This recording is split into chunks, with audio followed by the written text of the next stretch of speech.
नमो अरिहन्ताणं नमो सिद्धाणं नमो आयर्याणं नमो वज्रायाणं नमो लोहे सवसामूणं सतीत वीर प्रभु का जग में प्रवर्ते निज तत्व बोध पाकर सब लोक हर्षे दुर्भावना न आवे मन में कदापि निर्विघ्न निर्विकारी आराधना प्रवर्ते। अभी कुछ दिन पहले महाराष्ट्र में गए थे, वहाँ पर अखबार में हमने मराठी पेपर था उसमें पढ़ा था कि चाय के अंदर बाल निकला तो पति ने पत्नी की हत्या कर दी। घटना कितनी सी है, चाय के अंदर सवेरे सवेरे चाय बनाई होगी और पति को चाय चाहिए, न्यूज़पेपर पढ़ रहे थे और कोई काम कर रहे थे, चाय दी और चाय के अंदर बाल निकला तो पति ने पत्नी की हत्या कर दी। इतनी सी घटना में कोई ऐसा कर सकता है क्या? दूसरी एक घटना छपी थी उसी पेपर के अंदर, एक पापा अपनी छोटी बच्ची को पढ़ा रहे थे, ABCD पढ़ाते हैं। अब छोटे बच्चे तो छोटे बच्चे हैं, मचल जाते हैं, रोते हैं, बच्चों की तो ऐसी होती है। अब पापा को आया गुस्सा, अब बच्चा रोने लगा या पढ़ नहीं रहा था, छोटी सी बच्ची थी, ABCD पढ़ा रहे थे और जरा सी बात में वहाँ पर प्याज पड़ा था, गुस्सा आया पापा को तो प्याज उसके मुंह में दबा दिया और वो बच्ची की वहीं पर मृत्यु हो गई। अब इतनी सी घटना में ऐसा हो सकता है क्या? ये तो उसकी हेडलाइन थी कि ऐसा हो गया, लेकिन उसके अंदर हमने पढ़ा विस्तृत, तो जब चाय के अंदर बाल निकला तो पति ने पत्नी की हत्या कर दी, तो अंदर देखा पढ़ करके तो पता चला कि क्या हुआ था कि सवेरे सवेरे पति को चाय चाहिए थी, चाय दे दी पत्नी ने, अब ध्यान नहीं रहा तो बाल जो था चाय के अंदर आ गया और पति ने जरा सा कहा कि तुम ध्यान से अपने बाल बांध के नहीं रख सकती, चाय के अंदर बाल आ रहा है, तुम ठीक से बनाती नहीं हो, काम नहीं करती बराबर। पत्नी ने जवाब दे दिया कि तुम खुद बना नहीं सकते चाय, सवेरे सवेरे मुझसे मांगा करते हो और गलतियाँ निकालते रहते हो।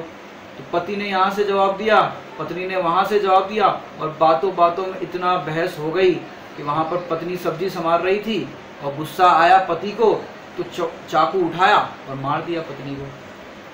समझ में आया कि नहीं आया बात? घटना इतनी सी है, चाय के अंदर बाल निकला और पति ने पत्नी की हत्या कर दी।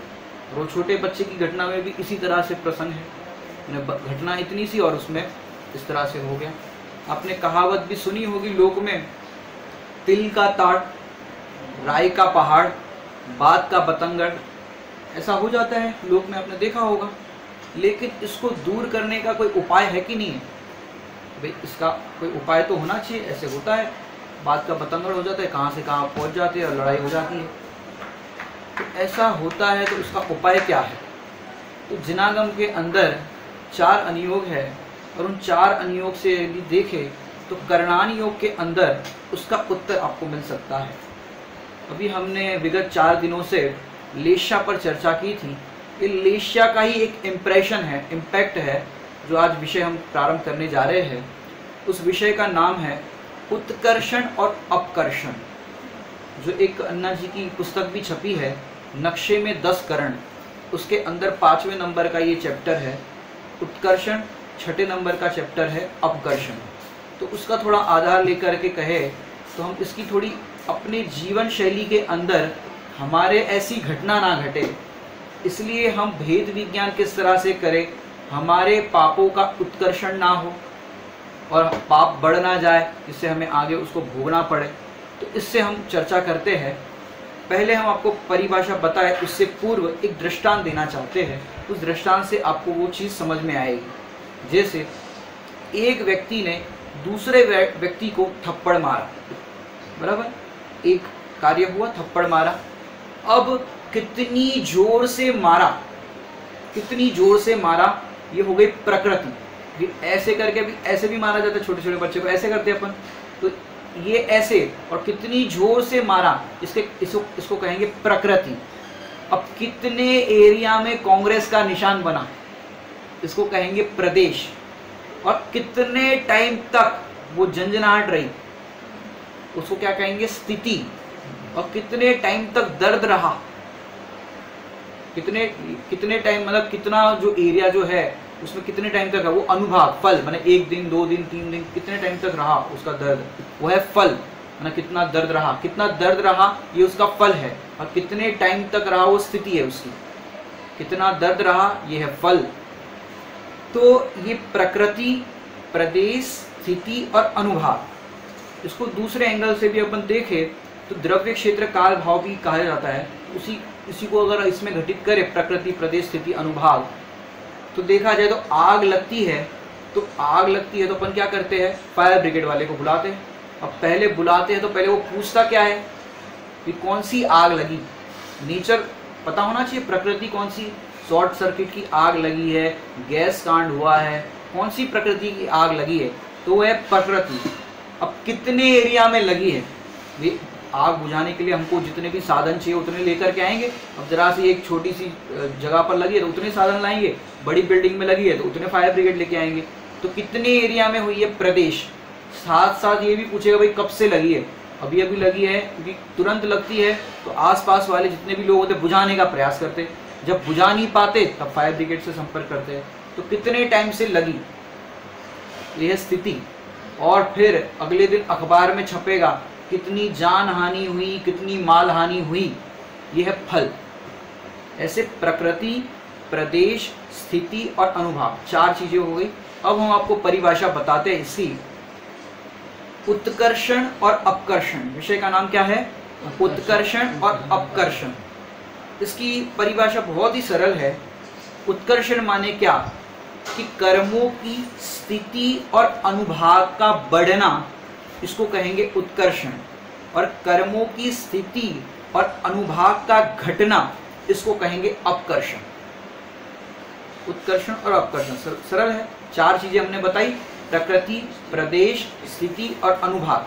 तो प्रकृति प्रदेश का तो यहाँ पर जरूरत नहीं है, मेन बात है कर्मों की स्थिति और अनुभाग में, क्योंकि कैसे कर्म बांधे वो है प्रकृति, कितने कर्म बांधे वो है प्रदेश। वे उसमें तो कुछ नहीं कर सकते, जिस प्रकृति के बांधे और जितने प्रदेश माने जितने सत्ता बांधी अपन ने कर्म की, उसमें तो कुछ नहीं कर सकते।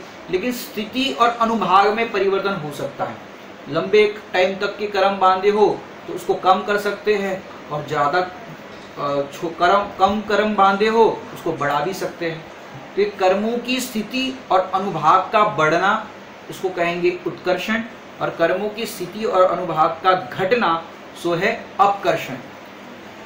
थोड़ी सी चर्चा अपन करें तो अपन ने लेशिया की जो चर्चा की थी, यदि लेशिया के बारे में हम थोड़ा सा इसको जो हमने बताया कि इसका इम्प्रेशन है, इसका इम्पैक्ट है, तो आपको एक मैंने दृष्टांत दिया था टिफिन वाला। उस टिफिन वाले दृष्टांत से अपन अगर समझे तो टिफिन के अंदर अपनी पाप प्रकृतियां पड़ी है। अब उस पाप प्रकृतियों के साथ साथ यदि अशुभ लेशिया का वर्तमान में बल मिल जाए, पहले ही तो पाप का टिफिन भरा था और वर्तमान में अशुभ लेशिया का बल मिल जाए, माने वर्तमान की लेशिया अपनी अशुभ हो, तो उससे जो नवीन कर्म बंध होगा वो कैसा होगा। पाप बंध तो पहले ही से था, पाप प्रकृतियां तो पहले से ही थी, तो अशुभ लेशिया का निमित्त पा करके वो पाप प्रकृतियों का क्या हो जाएगा, बढ़ना हो जाएगा, जिसको यहाँ पर कहेंगे उत्कर्षण।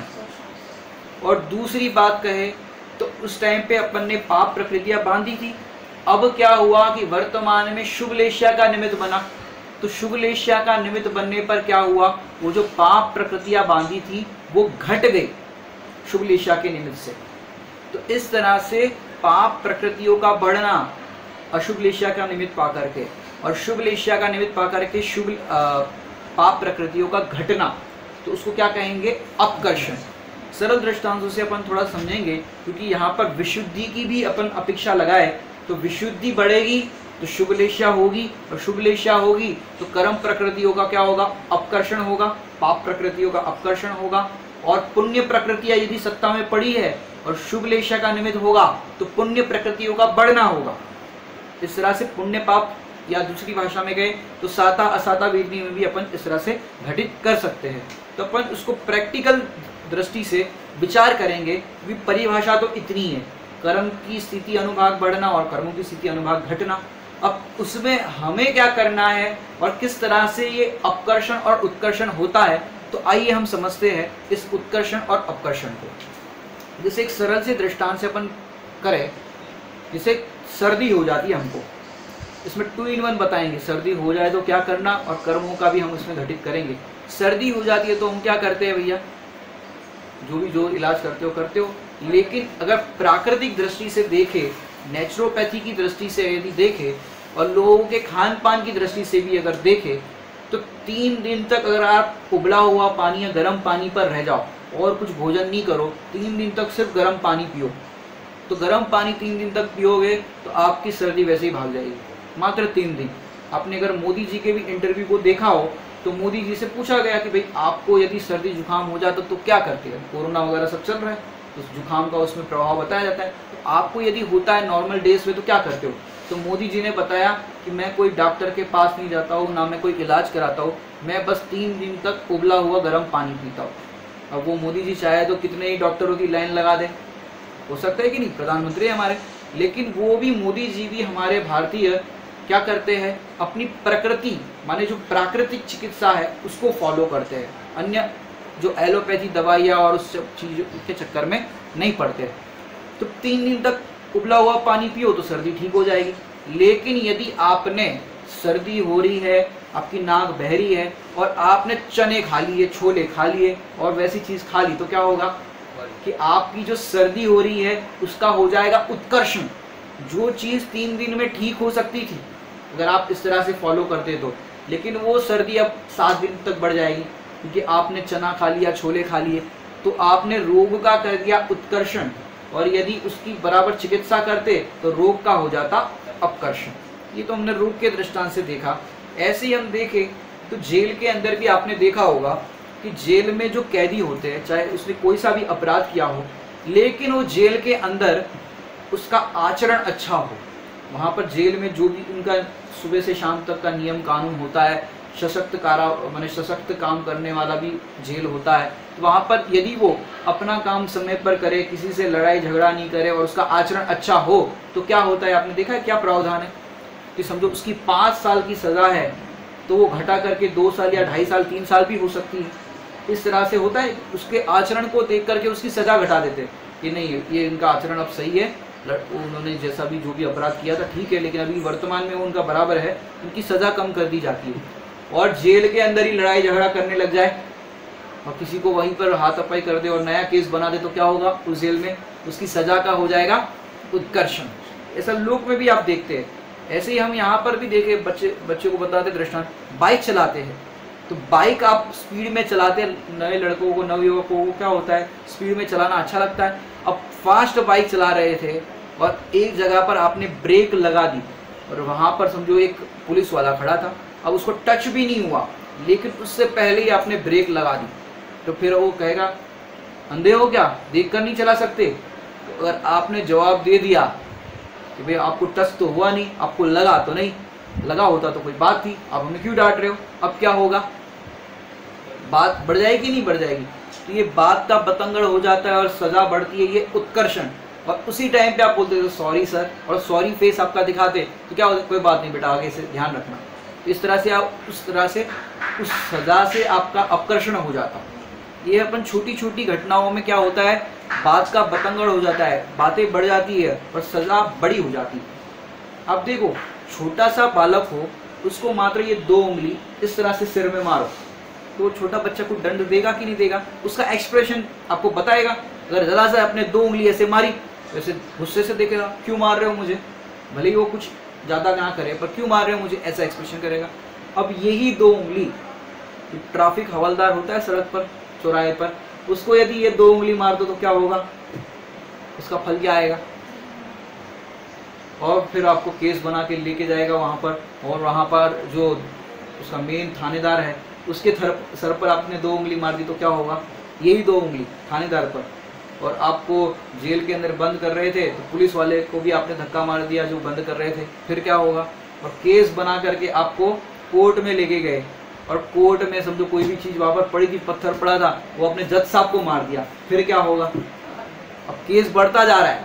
अगर आप उसी टाइम पे सॉरी बोल देते गलती से भैया लग गया, हाथ लग गया, सॉरी, तो आपकी सज़ा कम हो सकती थी या तो आपको सज़ा बहुत कम मिल जाती, लेकिन आप करते ही जा रहे हो, करते ही जा रहे हो, तो क्या हो रहा है, सज़ा का उत्कर्षण हो रहा है। अब यही 2 उंगली यदि मोदी जी के सर पर कर दो तो, और यही 2 उंगली यदि ट्रम्प के सर पर कर दो तो सज़ा का देख रहे हो।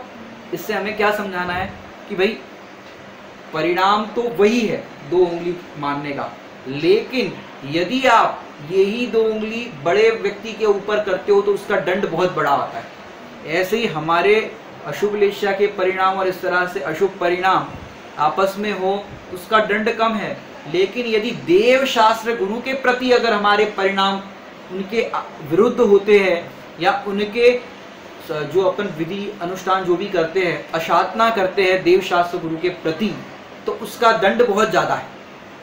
यदि आप देखो ये शुभम चक्रवर्ती नमोकार मंत्र पानी में लिखा और फिर क्या किया था, पैरों से मिटाया था, अब उसका दंड क्या मिला, 7वें नरक। ऐसे हम भी यदि कोई भगवान का नाम है, कोई नमोकार मंत्र इत्यादि है, यदि वहाँ पर पैर देते हैं या ऐसा कुछ करते हैं तो उसका दंड कितना आएगा, बहुत बड़ा आएगा। ये विचारणीय बात है। तो जितना बड़ा अपराध उतना, माने अपराध उतना सा ही, लेकिन जिनके प्रति होगा उनके लेवल के प्रति, मतलब उस लेवल को देखा जाएगा, उसके हिसाब से आपको दंड मिलेगा। ये उसका उत्कर्षण उतना होगा। हम देखो अपन लोक में देखते हैं किसी से 1 लाख रुपए अपने को लेने हैं, 1 लाख रुपए लेने के लिए अपन गए, 100 रुपया किराया लग गया वहाँ जाने का, और फिर अपन ने भैया हमारे 1 लाख रुपया देना, और अपन ने तो गुस्से में आके चाहे जैसा उसके साथ बर्ताव किया, गाली देने लग गए, चाहे जैसा उससे कहने लग गए। अब वो व्यक्ति को अपन ने गाली दी, चाहे जैसा अपन ने कह दिया, अब उसने तो जेब में से 100 रुपये निकाले और पकड़ा दिया, लो तुम्हारा ये 100 रुपया पकड़ो, अब 1 लाख रुपए तुम्हें नहीं मिलेंगे, चाहे जो बने वो कर लो। ऐसा होता है। अगर अपन अच्छे से बात करते, प्रेम से बात करते तो वो कदाचित दे भी देता, लेकिन अपन ने गाली दे दी, चाहे जैसा उसको बुरा भला कह दिया, तो क्या हुआ, जो 1 लाख मिलने थे उसका क्या हो गया, अब 100 रुपया घट करके मिल गया। ये हो गया अपकर्षण। और कई बार अपन सामने वाले से अच्छा व्यवहार करते हैं, कई बार अपन समझते कि इनके पैसे तो डूब ही गए, आना ही नहीं है, फिर भी अपन बोलते कि बोल बिगाड़ने से क्या फ़ायदा, वचन बिगाड़ने से क्या फ़ायदा, क्लेश करने से क्या फ़ायदा, तो भी अपन अच्छे से जय जिनेन करते हैं, और उनके परिणाम वहाँ बदल गए। अरे भैया आपके 3 साल पुराने पैसे बाकी है, हमारे पास आए, आप ले लो, ब्याज के साथ ले लो। माने ऐसे परिणाम, यहाँ पर अपनी लेशिया शुभ हुई तो यहाँ सामने वाले के परिणाम भी अच्छे हो जाते। ये परिणामों का भी निमित्त नैमित्तिक का संबंध है। यहाँ परिणाम हमारे किसी के प्रति खराब हुए मन में, तो सामने वाले के भी मन में परिणाम आसा देते। इसको अपन दूसरी इंग्लिश की भाषा में कहते तो टेलीपैथी। यहाँ अपने परिणाम खराब हुए, वहाँ उनके खराब हुए, ऐसा निमित्त नैमित्तिक संबंध है। और देखो परिणामों का, माने शुभ परिणामों का भी कैसे उत्कर्षण या फल बड़ा आता है। जैसे आपने धन्य कुमार चरित्र की कथा सुनी होगी, उसमें पूर्व में उसके बहुत पाप के उदय थे, क्योंकि पाप बांधे थे, लेकिन अकृत पुण्य का जो भाव था उसके अंदर घर में खाने के भी उनके पास दाने नहीं थे। और एक दिन माँ को सेठ जी के वहाँ से थोड़ा सा दूध और चावल मिले थे, और माता ने उसको आहार दान का समझाया, स्वरूप की क्या होता है, अपने घर उत्तम वस्तु बनी है। तो बच्चे के मन में, अकृत पुण्य के मन में इतने विशुद्ध परिणाम हुए, दान के परिणाम हुए, तो अकृत पुण्य की जो जरा सी खीर थी वो चक्रवर्ती की सेना भी खा ले, जिसको कहते हैं अक्षीण वृद्धि। वो आहार दान की ऐसी अक्षीण वृद्धि हुई कि पूरा नगर भोजन कर ले, फिर भी वो खत्म नहीं हुई। इतना सा वो कटोरा, लेकिन वो खत्म ही नहीं हो रहा है, खत्म नहीं हो रहा है। तो ये उसके जो विशुद्ध परिणाम जो हुए थे दान देने के, पुण्य परिणाम हुए थे, और पुण्य जो बंद हुआ उसका कितना बड़ा फल आया। ये पुण्य का हो गया उत्कर्षण, और आगे भी उसके अगले भाव में भी उसको उसका फल मिलता गया। तो ये पुण्य का उत्कर्षण समझाया आपको। अब अपन थोड़ी सी प्रैक्टिकल चर्चा करें कि एक छोटा सा बच्चा, क्योंकि वस्तु या परिभाषा तो इतनी सी है, कर्मों की स्थिति अनुभाव का घटना और बढ़ना, उत्कर्षण अपकर्षण है, लेकिन हम अपने जीवन में और भी जहाँ जाए उसको प्रैक्टिकलिटी में कैसे घटाएं। अब ये जितनी भी घटनाओं में उत्कर्षण होता है, तो उत्कर्षण क्यों होता है कि वहाँ पर अपन सॉरी फील नहीं करते, अपनी गलती का एहसास नहीं करते, इस कारण से वो बात का बतंगड़ हो जाता है, राय का पहाड़ हो जाता है। और यदि सॉरी फील करे तो क्या हो जाएगा, वहीं पर बात स्टॉप हो जाएगी, वहीं पर कर्मों का भी जो बंधन है वो रुक जाएगा। अब कषाय भी हमारी उस टाइम पे बढ़ेगी नहीं, सरल भाषा में कहे तो। अब देखो, एक छोटा सा बच्चा स्कूल में पहली बार गया, तो स्कूल में पहली बार गया तो क्या हुआ, मम्मी कुछ ना कुछ देती है, 1 का सिक्का 2 का सिक्का। समझो छोटा सा बच्चा था, उसको 5 का सिक्का दिया, पॉकेट मनी आजकल की भाषा में कहे तो। पहली बार स्कूल में गया, 5 का सिक्का दिया। अब 5 का सिक्का दिया, अब बच्चे को तो क्या, छोटी सी उसकी हाफ पैंट होती है और इतना शर्ट होता है, और इस तरह से बच्चे जाते हैं, और उस हाफ पैंट के अंदर भी छोटी सी जेब, अब उसमें उसको हैंकरचीफ भी रखना है, और मम्मी ने जो 5 का सिक्का दिया था वो भी रखना है। अब उसने रख लिया। अब वो बच्चा तो स्कूल में खेल रहा है, कूद रहा है, जो भी है पढ़ा रहे कर रहा है, बच्चे तो है। अब फिर क्या हुआ कि उसकी नाक बहने लगी बच्चे की, और रिसेस था, बीच में ब्रेक था, अब नाक बहने लगी, तो उसने उसी पॉकेट में से हैंकरचीफ निकाला, और जैसे ही हैंकरचीफ निकाला नाक पोंछने के लिए, तो वो 5 का सिक्का जो था वो नीचे जमीन पर गिरा और राउंड राउंड राउंड राउंड होके नाली में गिर गया। अब नाली में गिर गया तो बच्चे ने क्या किया होगा, नाली से निकाला होगा कि नहीं, मम्मी ने क्या सिखाया था कि भैया कोई भी चीज़ नीचे गिर जाए तो उठाना नहीं चाहिए, और गंदी जगह गिर जाए तो फिर और उठाना नहीं चाहिए। ये तो बच्चों को सब मैनर्स सिखाते हैं। अब बच्चे ने तो वही छोड़ दिया, और उसको 5 का सिक्का गिर गया तो कोई दुख भी नहीं, बच्चों को क्या है, मम्मी ने दिया है क्या, पर पैसे की वैल्यू होती नहीं है। अब बच्चा घर गया और मम्मी ने पूछा, बेटा आज का दिन कैसा गया, क्या किया तुमने स्कूल में, और तुम्हारी टीचर ने क्या पढ़ाया, ऐसा सब पूछा। फिर बातों बातों में मम्मी ने ये भी पूछा, बेटा वो तुम्हें 5 का सिक्का दिया था उसका क्या किया। तो बेटा ऐसा अपने छोटे सा बच्चा कि मम्मा वो मैं ऐसे रिसेस में खेल रहा था, मेरी नाक बहने लगी, तो मैंने जेब में से हैंकरचीफ निकाला, और उतने में वो 5 का सिक्का राउंड राउंड राउंड होके गटर में गिर गया। ऐसा वो छोटे बच्चे ने बताया। और मम्मी ने बोला 5 का सिक्का गटर में गिर गया, और वही तो हंस के बता रहा है, आज 5 का सिक्का है, कल ज़्यादा नुकसान कर देगा, उसको कम से कम पैसे की कीमत तो होनी चाहिए। तो मम्मी ने झूठ मूठ का गुस्सा किया, 5 का सिक्का गिर गया और तुम्हें दुख नहीं हो रहा है, तुमने 5 का सिक्का खो दिया। और मम्मी जोर से आंखें दिखा के बात करने लगी। तो बच्चा बोला, क्यों मम्मी, आप जब छोटे थे तो आपने 5 का सिक्का नहीं खोया। अब ऐसा जवाब दे दिया मम्मी को, तो फिर क्या होगा, जबान लड़ाता है, मुझे कहता है मैंने 5 का सिक्का नहीं खोया, हाँ गुस्सा कर लो गुस्सा। मम्मी ने कहा 2 थप्पड़ पड़ेंगे। तो बेटा ने कहा मार लो, मैंने कोई 5 का सिक्का खो लिया तो कौन सा बड़ा काम कर दिया है। तो मम्मी ने 2 कांग्रेस के निशान बना दिए, और फिर फुल साइज का मुंह करके वो रोने लगा।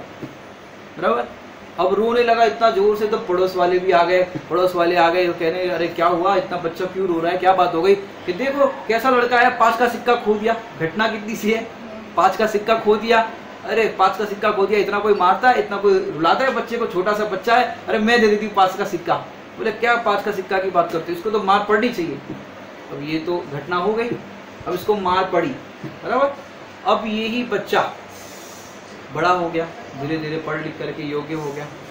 अब क्या हुआ कि फिर उसको पढ़ाई लिखाई तो हो गई, पिताजी ने कहा कि बेटा अपना घर का बिजनेस है, बिजनेस में हाथ बटाओ, सीख जाओ, तुम संभालो, हम धर्म ज्ञान में अपनी तीर्थ यात्रा वगैरह स्वाध्याय आदि करते हैं, तुम करो, सब संभालो काम। तो पापा ने कहा कि बेटा एक ध्यान रखना, ये जो पार्टी है या ये लोग हैं, उनसे बच के रहना, उनके साथ व्यवहार नहीं करना, उनके साथ बिजनेस नहीं करना, क्योंकि ये मीठा मीठा बोल करके क्या करते हैं, बातों में फंसाते हैं और फिर पैसा लेकर के सुमंतर हो जाते हैं।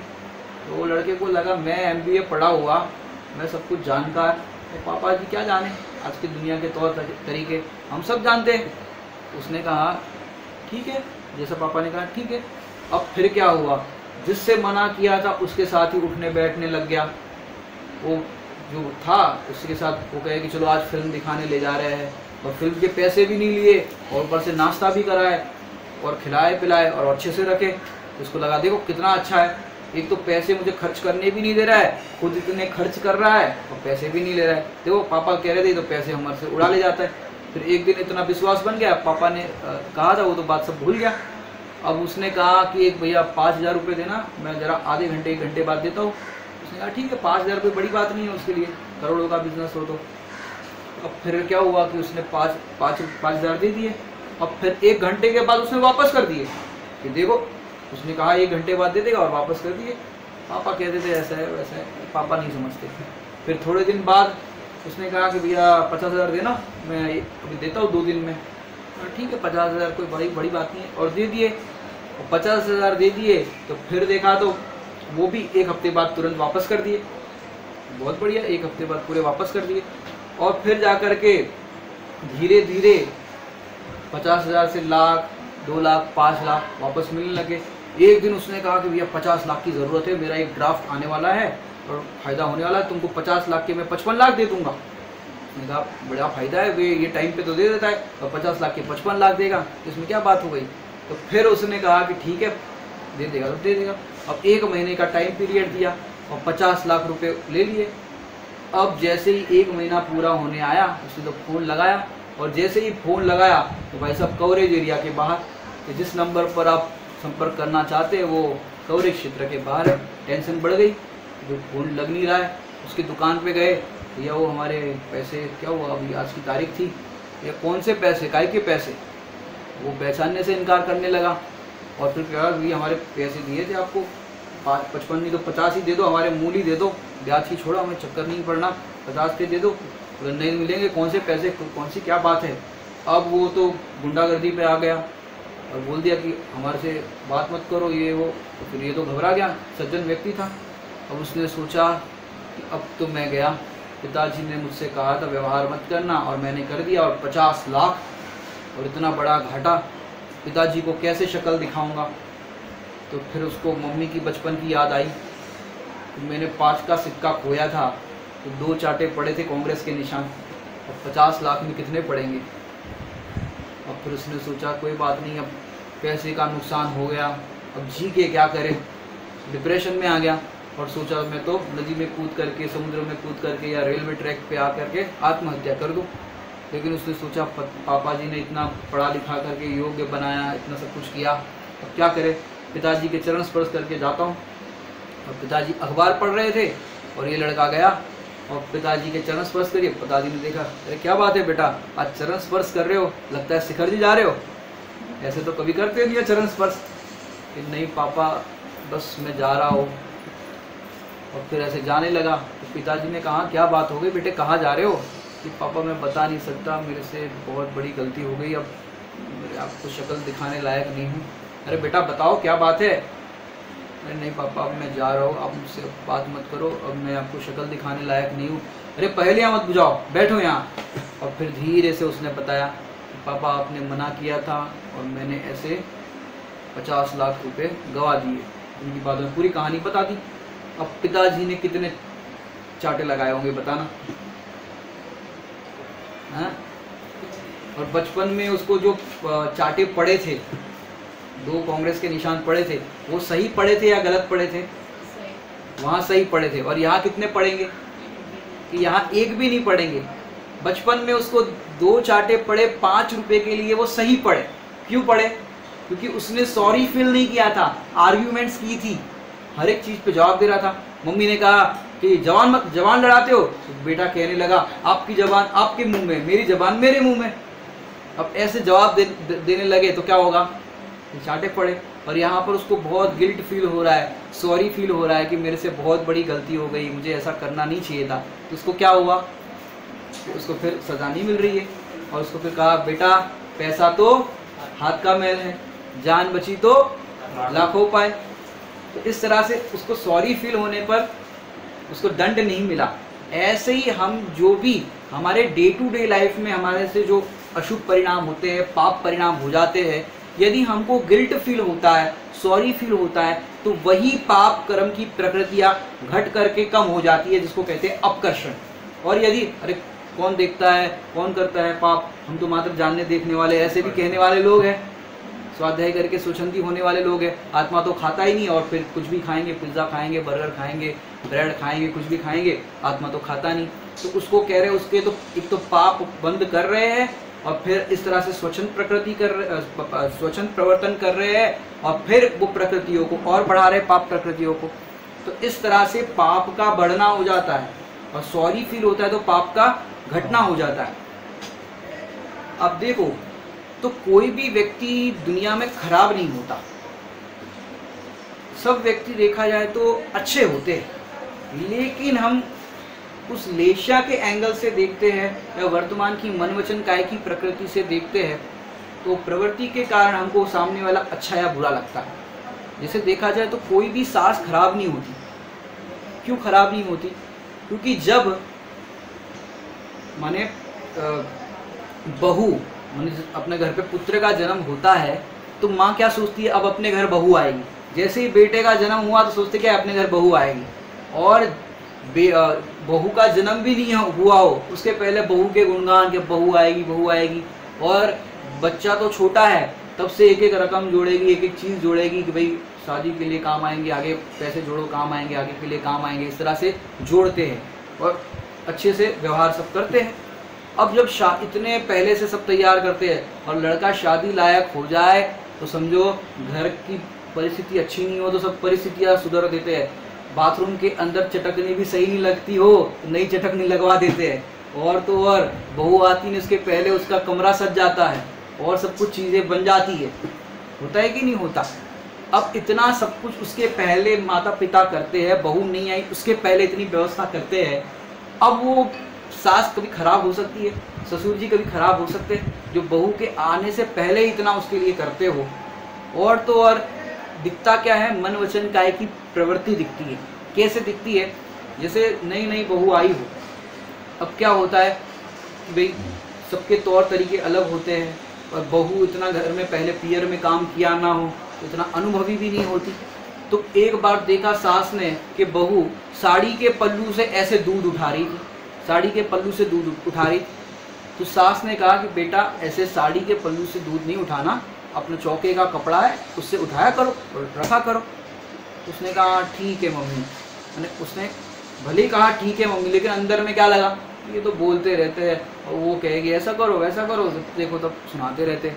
अब अंदर में उसको यही चल रहा है, भले कह दिया ठीक है मम्मी। फिर क्या हुआ अगली बार फिर 2-4 दिन बाद फिर से देखा वो पल्लू से दूध उतार रही थी। तो सास ने कहा बेटा 3 दिन पहले तुझे बताया था पल्लू से दूध मत उतारा। अरे हाँ मम्मी सुन लिया, वो मैं ध्यान नहीं रहा, मैंने ऐसे रख दिया। अब 2 हफ्ते बाद फिर से वही गलती दिखाई दी। क्या होगा फिर? बेटा बहरी हो क्या? तुमको 2 हफ्ते पहले बताया था इस तरह से दूध नहीं उठाना चाहिए, फिर भी वैसे दूध उतार रही हो। कि अब मैं ध्यान रखूंगी। वही बात खत्म हो गई। और फिर 3 हफ्ते बाद मैंने तीसरे हफ्ते में फिर से ऐसे दूध उतारे। फिर क्या होगा कि तुम किचन में काम ही मत करो, तुम ढंग से काम नहीं करती हो, अब ये ऐसे पल्लू से दूध उतार रही हो, कितनी बार तुमको मना किया, तुम्हारी मम्मी ने यही सिखाया, ऐसा मतलब पूरा लेक्चर सुनाने लग गई। अब सब पता है सब क्या होता है। अब इतना पूरा सुनाने लग गई तो रोने लग गई बहू कि देखो मेरी सास मुझे ऐसा कहती है, बहरी हो, पागल हो, मूर्ख हो, चाहे जैसा कहने लगी मेरी सास। अब वो बहू ने क्या किया, वो शब्द पकड़ लिए, बहरी हो, पागल हो, मूर्ख हो, बेअकल हो, काम करना नहीं आता। अब ये सारे शब्द पकड़ लिए। अब इतने दिनों से जो प्यार से समझा रहे थे वो समझ में ही नहीं आया कुछ, और अब जो उत्कर्षण होकर के सास ने कहा वही बात को पकड़ ली। अब उसी टाइम पे यदि सॉरी बोल देते, माने सासू माँ के चरण पकड़ लेते, गलती हो गई, तो क्या होता, वहीं पर बात फिनिश हो जाती। लेकिन क्या करते हम, उस चीज़ को बढ़ाते हैं। माने कोई व्यक्ति पहली बार में जोर से नहीं बोलता, पहली बार में तो धीरे से ही कहा जाता है, लेकिन फिर हम सॉरी फील नहीं करते, इस कारण से वो उत्कर्षण हो जाता है। तो घर में जो झगड़े होते हैं, जरा सी बात पे क्लेशेस होते हैं, वो किस लिए होते हैं कि जरा सी बात को हम समझते नहीं, स्वीकार नहीं करते फर्स्ट लेवल में, तो आगे के लेवल में वो फिर हाइपर हो जाता है, टेम्परामेंट हाई हो जाता है। ये समझने लायक बात है। ये उत्कर्षण, क्योंकि घर के अंदर भी हम रहते हैं या जहाँ भी हम व्यापार आदि कार्य करते हैं, वहाँ पर भी इस उत्कर्षण अपकर्षण की आवश्यकता है। क्योंकि बाहर के प्रसंग में तो इस तरह से बनेगा ही, साथ साथ परिणामों का हमारा खेल ऐसा होगा कि कर्मों की प्रकृतियाँ भी, पाप प्रकृतियाँ भी बढ़ जाएगी और फिर आगे चल के वो भोगनी पड़ेगी। तो क्या करें कि भाई कैसा भी कर्म का उदय आए या कैसे भी पाप प्रकृति हो, कुछ भी हो, तो सॉरी फील करना है। मैंने अपने यहाँ तो कहते भैया उत्तम क्षमा। तो इस तरह से उत्कर्षण और अपकर्षण यदि अपन देखें, पुराण की दृष्टि से देखें, बहुत सुंदर दृष्टांत आपको बताना चाहूँगा पुराण की दृष्टि से, कि पुराण में देखा जाए तो श्रेणिक राजा, तो श्रेणिक राजा का प्रसंग आप देखो तो वो बौद्ध धर्मावलंबी थे और उन्होंने चेलना रानी जो महावीर भगवान की मौसी, उनसे विवाह किया था, वो भी छल से किया था। मैंने अपने पुत्र को बताया कि भाई ऐसे ऐसे इनसे विवाह करना है। पुत्र ने फिर षड्यंत्र रचा, अभय कुमार ने, कि पिताजी को मंदिर में बिठा दिया, जैन मंदिर में, और वो पूजा पाठ कर रहे हैं और सब कुछ कर रहे हैं, और बताया कि भाई ये कौन है, तो ये बताया कि ये तो बहुत जैन धर्म के अनुयायी है, धर्म का पालन करते हैं और सब करते हैं, पूजा पाठ करते हैं, सब करते हैं। तो इस तरह से जैन धर्मावलंबी है ऐसा नाटक करके, स्वांग रचा करके चेलना रानी से, मैंने चेलना से विवाह हुआ। और फिर जा करके पता चला ये तो जैन धर्म से बहुत द्वेष करते हैं और बौद्ध धर्मावलंबी है। तो अनेक प्रयास किए, किसने, चेलना रानी ने अपने पति को समझाने के। कई बार ऐसे प्रसंग बन जाते हैं कि अपनी बेटियों के विवाह ऐसी जगह हो जाते हैं वहाँ पर जो जैन धर्म से अपना जो मूल वस्तु स्वरूप वाला धर्म है उससे थोड़े विरुद्ध होते हैं, और वहाँ पर वो समझते नहीं, और वहाँ स्वाध्याय की कोई बात होती नहीं। तो क्या होता है कि वहाँ पर ऐसे प्रसंग में वो उनको बदलना चाहते, वो इनको बदलना चाहते। आपको यदि उस परिस्थिति में भेद विज्ञान करना हो तो चेलना रानी का दृष्टांत याद करना कि वो चेलना रानी कैसे रही होगी उस बौद्ध धर्मावलंबी श्रेणिक राजा के साथ। अनेक प्रयास किए समझाने के, लेकिन फिर क्या हुआ कि फिर भी वो समझ में तो उनको आया नहीं। और फिर एक दिन क्या हुआ, वो श्रेणिक राजा शिकार के लिए जा रहे थे वन में, और जैसे ही देखा वहाँ पर एक दिगंबर मुनिराज, यशोधर मुनिराज आत्म साधना कर रहे थे, ध्यान में लीन थे, और उतने में देखा तो उनको सैनिकों ने बताया ये है आपकी महारानी जी के गुरु। अच्छा ये है गुरु, ढोंगी पाखंडी। और उन्होंने वहाँ पर एक सर्प जा रहा था या पड़ा हुआ था, मरा हुआ था, उस मरे हुए सर्प को गले में डाल दिया मुनिराज श्री के, और फिर चलते बने। और फिर 2-3 दिन बाद, 3 दिन बाद चर्चा हुई होगी इस प्रसंग की कि भाई तुम्हारे तो गुरु, तुम गुरु की बात करती हो, तुम्हारे साधु ऐसे होते ऐसे होते। हम 3 दिन पहले उनके गले में मरा हुआ सर्प डाल के आए, और वो तो निकल के चले होंगे, सब पाखंडी होते, ढोंगी होते। तो चेलना रानी को बहुत अंदर में दुख हुआ, उनके आंखों से अश्रुधारा बहने लगी। यदि वो मेरे सच्चे गुरु होंगे तो वो उसी स्थान पर होंगे। बोले आज देख लेते तुम्हारे सच्चे गुरु है कि नहीं। तो घर से थोड़ा शक्कर बूरा वगैरह लेकर के गए, क्योंकि वो अनुमान लगा दिया कि मरा हुआ सर्प डाला है, क्योंकि मैंने आपको एक दिन बताया था यदि घर में कोई शक्कर इत्यादि गिर जाए तो काली चींटी आती है, और कोई जीव मर जाए तो लाल चींटी आती है। और उनको हटाने के लिए क्या करें, तो पहले से शक्कर इत्यादि की व्यवस्था करके गए थे, अब साथ में लेकर के गए। और फिर वहाँ पर देखा दिगंबर मुनिराज 3 दिन के बाद भी उसी स्थान पर ध्यानस्थ थे, उनकी सौम्य मुद्रा। पहले तो श्रेणिक राजा ने जब सर्प डाला तो 500 कुत्ते छोड़े थे जंगली, फिर देखे, और फिर मुनिराज की तो आत्म साधना में ऐसे लीन थे, मुनिराज की शांत मुद्रा देख करके 500 कुत्ते भी शांत हो गए। अब श्रेणिक शांत नहीं हुए, और फिर गुस्से में आकर के फिर वो मरा हुआ सर्प डाला था उनने। और फिर क्या हुआ कि जैसे ही मुनिराज श्री को देखा, अरे ये तो यहाँ पर ऐसे ही ध्यानस्थ बैठे और गले में मरा हुआ सर्प, इतनी लाखों करोड़ों चींटियां, अरे कैसी कैसी पीड़ा, पूरा लाल लाल हो गया था शरीर। और फिर श्रेणिक राजा ने उनको देख करके ही, माने उनको ध्यान भी नहीं टूटा था, देख करके ही सम्यक दर्शन हो गया, क्योंकि गुरु की श्रद्धा हो गई कि सच्चे गुरु यही है, सच्चा धर्म यही है, पूरा अंदर विशुद्ध परिणाम उनके हो गए। और फिर वो सर्प था उसको अलग किया, कोमल कपड़े से चींटियों को हटाया, मारा नहीं या पानी डाल दिया, ऐसा नहीं किया, विवेक जागृत हो गया। सम्यक दर्शन हुआ तो क्या हो गया, विवेक जागृत हो गया। तो कोमल कपड़े से वो चींटियों को हटाया, और तो जो शक्कर बूरा लेकर के गए थे साइड में थोड़े थोड़े डाल दिए, जिससे चींटियाँ वहाँ पर चली जाए। और फिर जैसे ही मुनिराज का ध्यान टूटा तो मुनिराज ने क्या किया, दोनों को एक सा आशीर्वाद, धर्म वृद्धि रस्तु। तो और उनके हृदय में मुनिराज के प्रति भक्ति जागृत हो गई कि अरे इन उपसर्ग दूर करने वाले माने चेलना के परिणाम थे, और हम तो विधर्मी थे, हमने उपसर्ग किया था, हमको भी एक सा आशीर्वाद, सच में यही जैन धर्म सच्चा है। और उनकी प्रगाढ़ हो गई श्रद्धा। अब देखो, जब उपसर्ग किया था तो उस उपसर्ग के काल में उनको 7वें नरक की आयु का बंध हुआ था। और फिर जब मुनिराज के दर्शन किए और जब पता चला कि यही सच्चे गुरु है, गुरु के प्रति दृढ़ श्रद्धा हुआ, तो उनको 7वें नरक की आयु, जो 33 सागर की आयु का बंध था, वो घटकर के पहले नरक में 84,000 वर्ष रह गया।